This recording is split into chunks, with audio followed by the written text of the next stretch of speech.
ఇప్పుడు ప్రపంచాన్ని ఊపేస్తున్న mini web series adolescence. మామూలుగా ఇలాంటి స్నో బనన్ టీవీ షోస్ ని మన ఇండియన్స్ ఇష్టపడరు. పైగా ఈ 4 భాగాల సిరీస్ మన కల్చర్ కు సూట్ కాదు. కానీ కంటెంట్ కనెక్ట్ అవుతుంది. ఎందుకంటే ప్రపంచం చేస్తున్న తప్పును ఇందులో ఎంతో ఎమోషనల్ గా చూపించారు రచయితలు, దర్శకుడు. మన పక్కనే పిల్లలు ఉంటారు, మన ఎదురుగా సంతోషంగానే కనిపిస్తారు, స్కూల్ నుంచి ఇంటికి వస్తారు, ఇంట్లోనే తిరుగుతూ ఉంటారు. ఇదంతా చూస్తూ మన పిల్లలు చాలా సేఫ్ అనుకుంటాం. కానీ కానే కాదు. ఆన్లైన్ అనే భూతం ఒకటి ఉంది. దాంట్లోకి పిల్లలు చొరబడితే అంతే సంగతులు. తల్లిదండ్రులుగా ఎలా పిల్లలను పెంచాలి, ఏం చేయాలనేది చాలా గొప్పగా చూపించాడు దర్శకుడు ఫిలిప్ బరంటిని. అయితే దీనికి రచయితలు జాక్ థ్రోన్, స్టెఫెన్ గ్రహాం. ఇక నటుడు స్టెఫెన్ గ్రహాం చాలా మందికి తెలుసు. ఈ మధ్య నెట్ఫ్లిక్స్ లో వచ్చిన వెబ్ సిరీస్ 1000 Blows లో క్రూయల్ బాక్సర్ గా కనిపించాడు. అయితే ఇందులో మాత్రం చాలా ప్రత్యేకం. స్టీఫెన్ గ్రహాం ఆడియన్స్ ను తన నటనతో కట్టిపడేశాడు. కానీ అందరికంటే చెప్పుకోవాల్సింది ఓపెన్ కూపర్ గురించి. ఈ 16 ఏళ్ల కుర్రాడు 13 ఏళ్ల జెమీగా అత్యద్భుతంగా నటించాడు. సినిమా స్టార్ట్ అవడంతోనే మెషిన్ గన్నులతో జెమీ ఇంటిపై పోలీసులు దాడి చేస్తారు. 13 ఏళ్ల కుర్రాడు ఓ అమ్మాయిని హత్య చేశాడని అదుపులోకి తీసుకుంటారు పోలీసులు. అతని తల్లిదండ్రులు ఎడ్డీ మిల్లర్ సహా తల్లి, సోదరుడు నమ్మరు. కానీ హత్యకు ముందు రాత్రి కేటీ అనే హత్యకు గురైన అమ్మాయి వెంట జెమీ పడ్డట్లుగా ఆధారాలుంటాయి. వీడియో ప్రూఫ్స్ కూడా పోలీసుల దగ్గర ఉంటాయి. అంతేకాదు ఒకానొక సమయంలో కేటీతో గొడవ పడతాడు జెమీ. అంతకు మించి పోలీసుల దగ్గర ఆధారాలేమీ ఉండవు. కానీ ఇన్స్టాగ్రామ్ లో మాత్రం జెమీ, కేటీల మధ్య చాటింగ్ ఉంటుంది. దాని ఆధారంగా జెమీని అరెస్ట్ చేస్తారు పోలీసులు. కానీ ఇక్కడే పోలీసులకు ఓ విషయం తెలుస్తుంది. కేటీకి శృంగార పిచ్చి. ఆమె కుర్రాళ్లను రెచ్చగొడుతుంది. చివరకు జెమీని కూడా నువ్వు మగాడివి కాదు అన్న కాంటెక్స్ట్ లో కామెంట్ చేస్తుంది. ఇతర బాయ్స్ తో కూడా తిరుగుతుంది. అయితే జెమీ తనకు తానుగా అందంగా లేనని భావిస్తాడు. ఎందుకంటే కేటీ తన గురించి పట్టించుకోదు. పైగా కేటీ 80-20 రూల్ చెబుతుంది. ఇది సామాన్య తల్లిదండ్రులకు అర్థం కాదు. ఇది ఈ తరం కుర్రాళ్ళు మాట్లాడుకునే సోషల్ మీడియా లాంగ్వేజ్. కొంతమంది జెన్జీ లాంగ్వేజ్ అని కూడా అంటారు. కేటీ ప్రకారం 80% అమ్మాయిలు 20% అబ్బాయిలను ఇష్టపడతారని, అందులో తాను లేనని భావిస్తాడు జెమీ. తాను మానసికంగా బాగోలేవని, కండలు లేవని వేధిస్తూ ఉంటుంది. దీంతో ఆమెను చంపాలన్న కోపం తెచ్చుకుంటాడు జెమీ.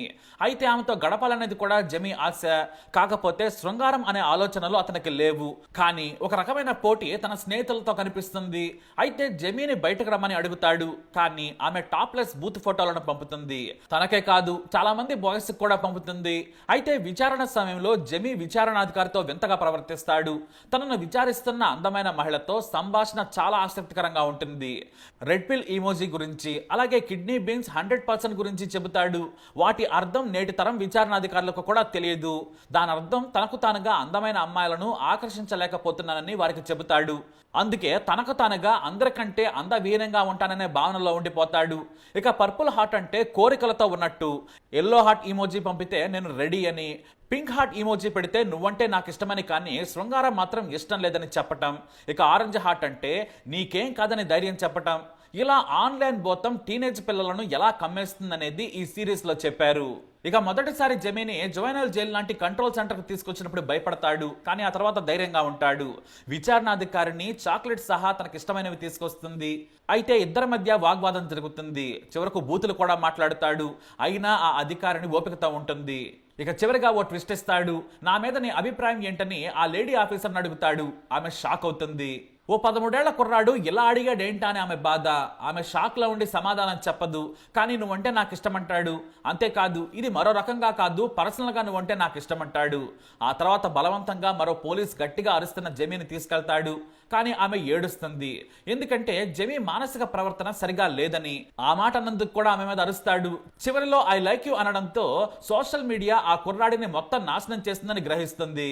ఇక జెమీ తల్లిదండ్రులు తమ కొడుకు డిటెన్షన్ సెంటర్ లో ఉండడంతో తట్టుకోలేకపోతారు. కోర్టులో నేరం అంగీకరిస్తానని చెబుతాడు జెమీ. అంతేకాదు పదే పదే తన తండ్రికి క్షమాపణలు చెబుతూ ఉంటాడు. దీంతో తండ్రి మనసు కకావికలమవుతుంది. వాస్తవానికి ఇక్కడ మనం మాట్లాడుకోవాల్సింది జెమీ గురించి కాదు, మన పిల్లల గురించి. 13 ఏళ్ల కుర్రాడు ఫోన్ లో బూత్ సినిమాలు చూస్తాడని అస్సలు ఊహించలేదు. తన తండ్రి చిన్నప్పుడు ఎంతో దారుణంగా హింసించాడు. కానీ ఈ తండ్రి మాత్రం, అంటే ఎడ్డీ, తన పిల్లలను ఎంతో ప్రేమగా చూసుకుంటాడు. తన పక్కనే ఉన్న కొడుకు ఇలా జైలుకి వెళ్లే పరిస్థితి వస్తుందని ఊహించలేదు. ఎందుకంటే బయట ప్రపంచం కంటే ఇన్స్టా అనే ఆన్లైన్ ప్రపంచం చాలా డేంజర్ అని గుర్తించలేకపోతాడు తండ్రి. ఇక కొడుకు జైల్లో ఉన్నా, వీరు బయట ఉన్నా సమాజం తమను హీనంగా చూస్తూ ఉండడంతో జెమీ ఫ్యామిలీ బయట ఉన్నా కూడా జైల్లో ఉన్నట్లుగానే ఉంటుంది.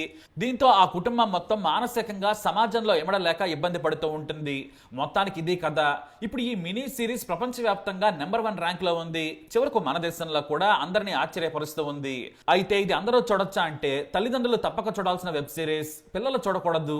అలానే పెద్ద ఇంట్రెస్టింగ్ గా సినిమాటిక్ స్టైల్లో ఏమీ ఉండదు. కథలా సాగుతూ ఉంటుంది. ఇక ఇందులో కెమెరా మాత్రం క్యారెక్టర్ల వెంటే నడుస్తూ ఉంటుంది. సీన్ అయిపోయే వరకు ఒకే షాట్ లో తీసినట్లుంటుంది. అందరూ న్యాచురల్ గా నటించారు. కానీ తల్లిదండ్రులకు మాత్రం ఈ సిరీస్ ఓ లెసన్. పిల్లలను ఓ కంట కనిపెట్టాలి. ఫోన్ ఇవ్వకూడదు. ఇస్తే సోషల్ మీడియా అకౌంట్స్ క్రియేట్ చేయనివ్వకూడదు. పిల్లలతో రోజు మాట్లాడాలి. ఏమైనా ఇబ్బందులు ఉన్నాయా, ఎవరైనా ఇబ్బంది పెడుతున్నారా అని టీనేజ్ అబ్బాయిలు అమ్మాయిలున్న తల్లిదండ్రులను అడగాలి. వారి ప్రవర్తనను గమనించాలి. చిన్న వయసులోనే శృంగారానికి అట్రాక్ట్ కాకుండా చూడాలి. ఎందుకంటే వయసు అలాంటిది. నిత్యం గమనించాలి. ఎందుకంటే ఈ సోషల్ మీడియా బూత్ కల్చర్ కు టీనేజ్ పిల్లలు బలి కావచ్చు. నేరం చేయకపోయినా మానసికంగా కుంగిపోవచ్చు. ఇక కండలుంటేనే మగాడని, అందంగా ఉంటేనే గౌరవం అనే ఆలోచన రానివ్వకూడదు. చెడు స్నేహం కంటే ఆన్లైన్ ఎడిక్షన్ చాలా ప్రమాదకరం. కాబట్టి ఓ కన్నేసి ఉంచాలి, జాగ్రత్తగా చూసుకోవాలి అని ఈ మినీ వెబ్ సిరీస్ చెబుతోంది. ఇక సినిమా పరంగా మాట్లాడుకుంటే ఇది చాలా బోరింగ్ మినీ సిరీస్. యాక్టింగ్ మాత్రం అందరూ ఇరగదీశారు. మరీ ముఖ్యంగా కుర్రాడు ఓవెన్ కూపర్, అలాగే తండ్రి పాత్రలో కనిపించిన స్టీఫెన్ గ్రాహం, అధికారినిగా క్రిస్టియన్ ఇలా తమ నటనతో ఆకట్టుకున్నారు. ఇక సరిగ్గా చెప్పాలంటే ఇది మన కల్చర్ కు సూట్ కాదు. రిచ్ ఫ్యామిలీస్ మాత్రం దీన్ని చూడాల్సిందే. పిల్లలకు ఎట్టి పరిస్థితుల్లో దీన్ని చూపించకూడదు. ఇది ఒక బూత్ క్రైమ్ సిరీస్. క్రైమ్ ఉండదు, కానీ చేసిన నేరాన్ని చాలా బాగా నేరేట్ చేశారు. ఇక హత్య చేశాడో లేదో ఆధారాలు లేకున్నా హత్య చేసినట్లుగానే భావించి ఆ కుర్రాడిని విచారణ చేస్తారు. ఇది చాలా అమాయకంగా ఉంటుంది. ఎంక్వైరీ ప్రాపర్ గా జరిగినట్లు ఉండదు. పైగా టీనేజ్ కుర్రాలను యూకేలో ఎలా హ్యాండిల్ చేస్తారని షాక్ అవుతారు. మన దగ్గర టీనేజ్ పిల్లలు నేరాల్లో ఇరుక్కుంటే బాలలను చాలా జాగ్రత్తగా హ్యాండిల్ చేస్తారు పోలీసులు. కానీ ఈ సిరీస్ లో స్టూడెంట్స్ పట్ల చాలా రూడ్ గా బిహేవ్ చేసినట్లుంటుంది. అయితే హత్య కేసు విచారణ ఎంత చీప్ గా ఉండదు. మన దగ్గర ఒక్క రోజులో హంతకులను పట్టుకుంటారు. అయితే ఇక్కడ దర్శకుడు రచయితలు వీటిని పట్టించుకోలేదు. కేవలం మనకి ఆన్లైన్ అనే భయంకరమైన ప్రపంచం టీనేజ్ పిల్లలను ఎలా నాశనం చేస్తుందనేది ప్రత్యేకంగా చూపించాలనుకున్నారు. అంతేకాదు రచయిత నటుడు స్టీఫెన్ గ్రాహం ఓ నిజ జీవిత కథలోని ఇన్సెల్ అనే పదం పేపర్లో చదివి ఇన్స్పైర్ అయ్యి రాసిన కథ ఇది. మొత్తంగా నెట్ఫ్లిక్స్ లో చూస్తే తల్లిదండ్రులు ఒక రకమైన అంచనాకైతే వస్తారు. సినిమాటిక్ గా అయితే వేస్ట్, కానీ ఓ గట్టి సందేశాన్ని మాత్రం ఇచ్చింది. అదే అడల్సెన్స్. ఎందుకంటే ఎంపీ గౌరవ్ గొగోయ్ కూడా దీనిపై లోక్సభలో లేవనెత్తారు. టీనేజ్ పిల్లల మెంటల్ హెల్త్ పై చర్చించాలని, ఆన్లైన్ మీద సోషల్ మీడియా మీద కంట్రోల్ పెట్టాలని సభలో తెలియజేశారు. ఎక్కడే కాదు, ప్రపంచవ్యాప్తంగా కూడా ఇది ఒక ఉద్యమంలా మారిందనడంలో సందేహమే లేదు. చిన్న వెబ్ సిరీస్ కానీ ఇంపాక్ట్ మాత్రం వరల్డ్ వైడ్ గా ఉంది. మీరు కూడా ఓసారి చూడండి మీ పిల్లల కోసం. మరి ఈ సిరీస్ చూసిన వాళ్ళు తప్పకుండా కమెంట్ ద్వారా మీ అభిప్రాయాన్ని తెలియజేయండి. వీడియో అప్డేట్స్ కోసం మై ఛానల్ ఫాలో అవ్వండి. తప్పకుండా సబ్స్క్రైబ్ చేసుకోండి.